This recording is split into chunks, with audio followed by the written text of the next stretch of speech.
90s kids என்ன ஆனாங்க sir? ஓரளவுக்கு எல்லாருக்கும் கல்யாணம் ஆயிடுச்சா? 23 வயசு 24 வயசுல கல்யாணத்துக்கு வந்து அவங்களுக்கே ஆயிடுது. 36 வயசுல தேடிட்டு இருக்கிறவங்களா இருக்காங்க. கல்யாணம் வந்து அது ஒரு மேஜிக். அது கூடிய எல்லாத்தையுமே நாங்க சொல்றது, நீ 10 கண்டிஷன் வச்சிருக்கிறேன்னா முதல்ல இருந்து இந்த கண்டிஷனை விட்டுட்டு கல்யாணத்தை நோக்கி பிரயாணம். சில பேர் கண்டிஷனோட தான் வாழறாங்க. 2000 ஆரம்பிச்சு சொல்லக்கூடிய பசங்களோட இப்பதான் வந்து கல்யாணத்தை பத்தி திங்க் பண்ணக்கூடிய டைமே தவிர இவங்க எல்லாமே 26ல இருந்து 30ல தான் கல்யாணத்துக்கு வராங்க.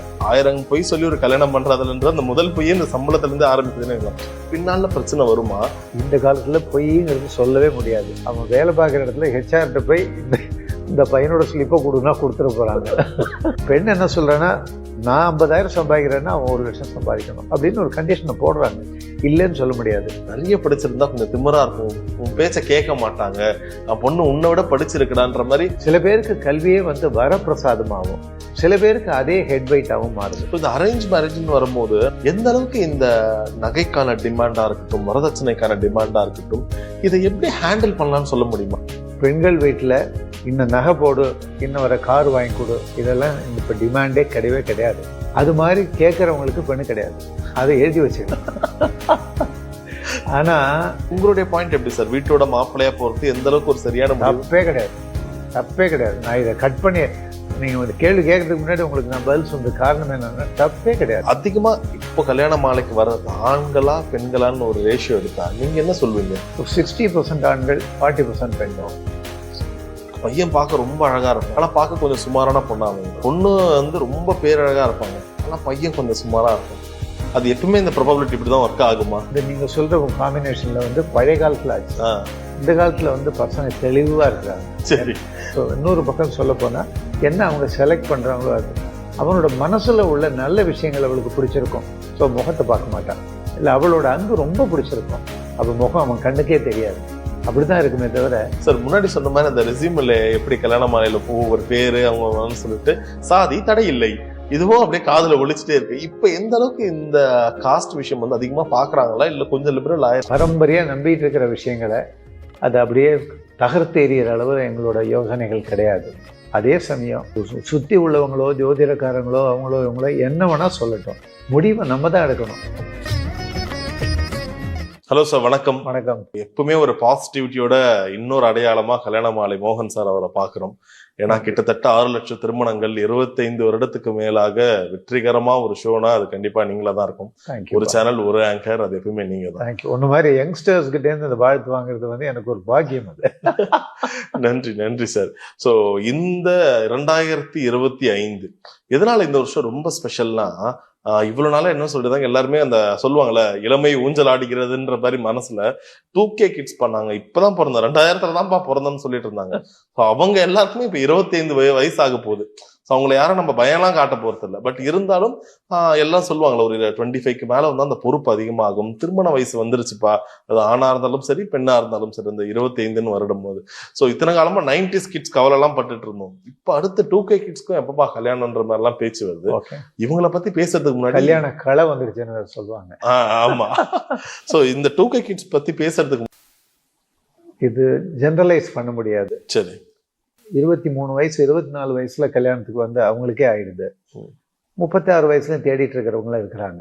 அதனால இதெல்லாம் வந்து ஸ்பெசிபிக் மேட்டர் இல்லை. கல்யாணம் வந்து சொல்ல போனா அது ஒரு மேஜிக். அது அமைஞ்சவனுக்கு சரியா அமைஞ்சிடுது, அமையாதவன் தேடிக்கிட்டே இருக்கிறான். இதுதான் ப்ராப்ளமா இருக்கு சொல்ல.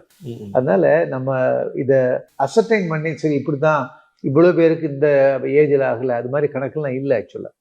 அது மாதிரி கணக்குகள் வந்து நிறைய இடங்கள்ல வந்து ஆவரேஜா கணக்கெடுக்கப்பட்டதே தவிர ரியாலிட்டி கிடையாது ஆக்சுவலா.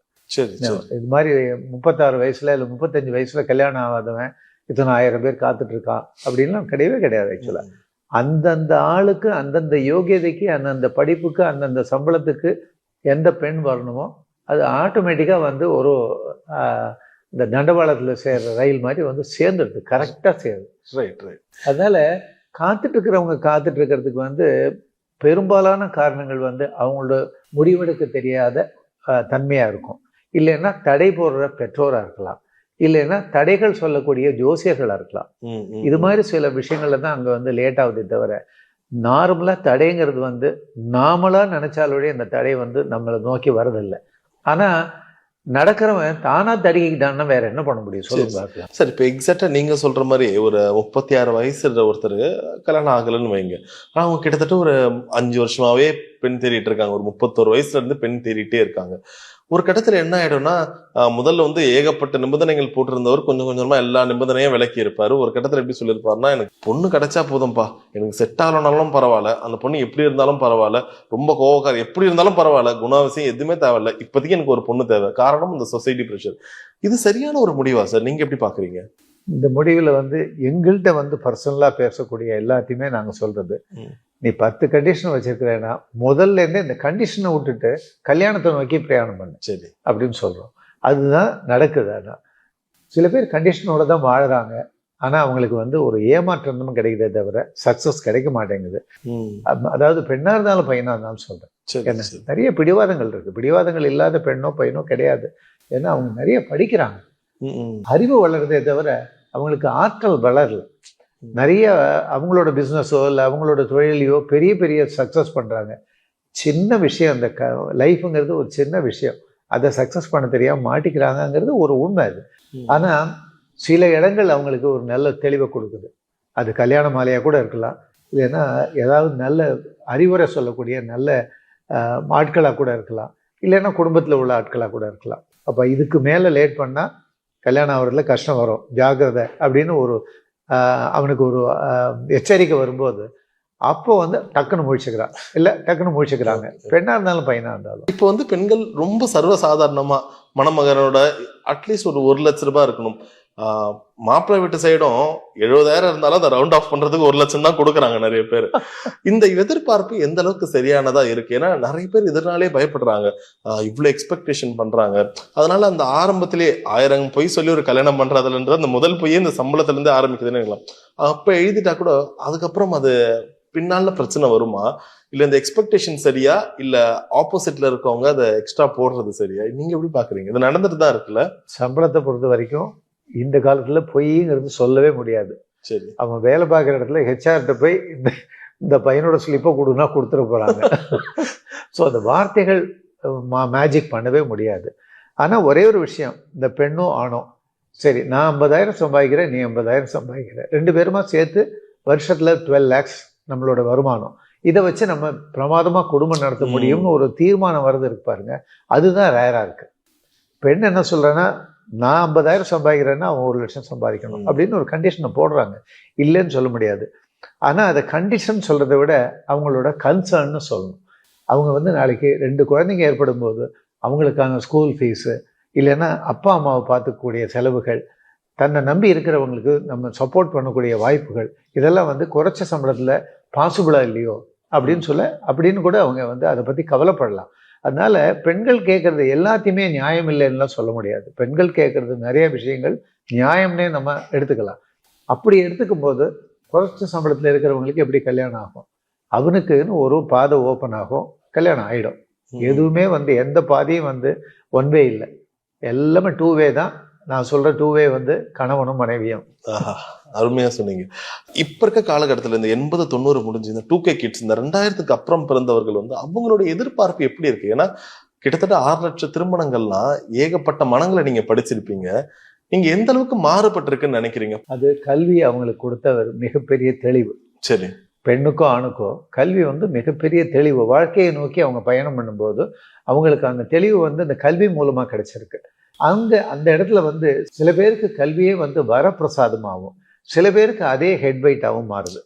ஏன்னா இந்த ஹெட்வைட்டா மாறின இடங்கள்ல மாத்திரம் கல்யாணங்கள் முடிவு பண்றது, திருமணம் முடிவு பண்றது, வாழ்க்கையை முடிவு பண்றது எல்லாத்தையுமே வந்து தடைகள் இருக்கு. தன்னை புரிஞ்சிக்கக்கூடிய தன்மை உள்ள கல்வியும் அந்த அவங்களோட வாழ்க்கை முறையும் வந்து டெஃபினட்டா திருமணத்துல வந்து ஒரு பெரிய சக்சஸை கொடுக்குது. 2000 ஆரம்பிச்சு சொல்லக்கூடிய பசங்களோட இப்பதான் வந்து கல்யாணத்தை பத்தி திங்க் பண்ணக்கூடிய டைமே தவிர இவங்க எல்லாமே 26லேருந்து 30 தான் கல்யாணத்துக்கு வராங்க. இப்போ வந்து 25 தான் ஆயிருக்கு. ஏன்னா நாங்களே இப்போ கல்யாண மாலை எடுத்தீங்கன்னா கூட நாங்க வந்து இப்பதான் இந்த கல்யாணத்துக்கு தயாராகிட்டு இருக்கிற ஒரு பெண்ணோ பையனோ அந்த மாதிரி லெவல்ல தான் நாங்க இருக்கோம். அப்படி இருக்கிறதுனால உங்களுக்கு சக்சஸ்ங்கிறது எப்போ வருதுன்னா, தெளிவான மனநிலையோட ஒரு விஷயத்த அப்ரோச் பண்ணும்போது, கல்வியா இருக்கட்டும், பொருளாதாரமா இருக்கட்டும், பிஸ்னஸா இருக்கட்டும், அதுக்கப்புறம் வாழ்க்கையா இருக்கட்டும், எதா இருந்தாலும், அதாவது உங்களை உணரக்கூடிய விஷயம்தான் உங்களுக்கு தெளிவை கொடுக்குதே தவிர குழப்பங்கள் உங்களுக்கு தெளிவை கொடுக்கவே கொடுக்காது. சரி சரி. நிறைய படிச்சிருந்தா கொஞ்சம் திமிரா இருக்கும், உன் பேச்ச கேட்க மாட்டாங்க, பொண்ணு உன்னை விட படிச்சிருக்கடான்ற மாதிரி அந்த சுத்தி இருந்து பேம்பரிங் தான் ரொம்ப மோசமான விஷயமா இருக்கும். 50-50 தான். ம்.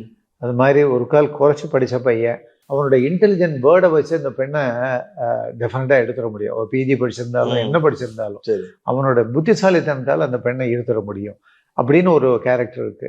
ஆனால் பெண்களை பொறுத்த வரைக்கும் அந்த ரிசர்வேஷன் இருக்கு தான் இருக்கு. பெண்கள் குடும்பத்தை பொறுத்த வரைக்குமோ கொஞ்சம் தன்னை, அதாவது என் பெண்ணை விட குறைச்சி படித்தவங்களை எடுக்கும்போது எங்கேயாவது ஒரு இடத்துல ஈகோ ப்ராப்ளம் வந்துருமோ அப்படின்னு பயப்படுறாங்க. அது சில இடங்களில் நியாயம், பல இடங்களில் நியாயமே கிடையாது. அது அவசியமே இல்லை. அன்பு தான் பிரதானமே தவிர மீதி எதுவுமே பிரதானம் இல்லைங்கிறது வந்து ப்ரூவன், எல்லா லைஃப்ல வந்து ப்ரூவ் பண்ணப்பட்ட விஷயம்தான் அது. அதனால படிப்பு ரைட் ஒரு பேராமீட்டர், ஆனால் அந்த படிப்பு மாத்திரமே எல்லாம் இல்லை. அந்த அந்த அந்த டிஃபரன்ஸ் வந்து நாங்கள் பார்த்துக்கிட்டே தான் இருக்கிறோம். கேட்கணும்னு ஆசைப்படுறேன். உங்ககிட்டே கூட ஒரு ஐடியாக்கெல்லாம் வந்து கரெக்டாக சொல்ல போனால் பெண்கள் வீட்டில் இன்னும் நகை போடு, இன்னும் வர கார் வாங்கி கொடு, இதெல்லாம் இப்போ டிமாண்டே கிடையவே கிடையாது. சரி, ரொம்ப கம்மி. அது மாதிரி கேட்குறவங்களுக்கு பெண்ணு கிடையாது, அதை எழுதி வச்சு. ஆனால் ஒரு பெரிய சமாச்சாரம் என்னன்னா, சாதாரணமான குடும்பத்தில் கூட ஒரு குழந்தை 2 குழந்தை தான் இருக்கு. ஒரு பெண், அவளுக்கு அந்த அந்த டோட்டலாக அவன் லைஃப்ல என்ன ஏர்ன் பண்ணி அந்த குழந்தைக்காக ரிசர்வ் பண்ணி வைக்கிறானோ அத்தனையே செலவு பண்றதுக்கு அந்த பெற்றோர் ரெடியா இருக்கிறாங்க. அப்படி இருக்கும்போது எதுக்கு கேட்டு அனாவசியமா பேரை கெடுத்துக்கணுங்கிறது தான் வந்து ஆப்போசிட்ல உள்ளது. எப்படியும் கிடைக்கும் அப்படின்னு ஒரு நம்பிக்கையில கேட்காம விட்டுலான்னு நம்பிக்கையில இருக்கக்கூடிய பெற்றோர் இருக்கிறாங்க. கேட்டு பேரை கெடுத்துக்கக்கூடிய பெற்றோரையும் நம்ம பார்க்குறோம், இல்லாமலாம் இல்லை.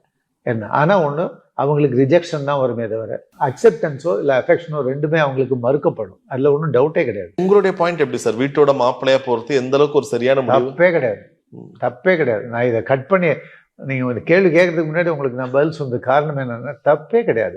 இந்த வசதிகள் வந்து அவன் ஒரு நல்ல பையனா அந்த ஃபேமிலியில போய் செட் ஆகும்போது அதை அவன் அனுபவிக்கிறதுல எந்த விதமான தப்பும் கிடையாது, அனுபவிக்கட்டும்ங்கிறது. இதுல மாற வேண்டியது யாரா இருக்கு? சில நேரங்கள்ல என்னோட மகன்ன்றதுல அம்மா பிடிவாதமா இருக்காங்க, என்னதான் இருந்தாலும் என் புருஷன்றதுல மனைவி பிடிவாதமா இருக்காங்க. நடுவில் ஆண்கள் தானே மாட்டிருக்காங்க. அவங்களை இது பல காலமா தொடர்ந்து நடந்துட்டு இருக்கு.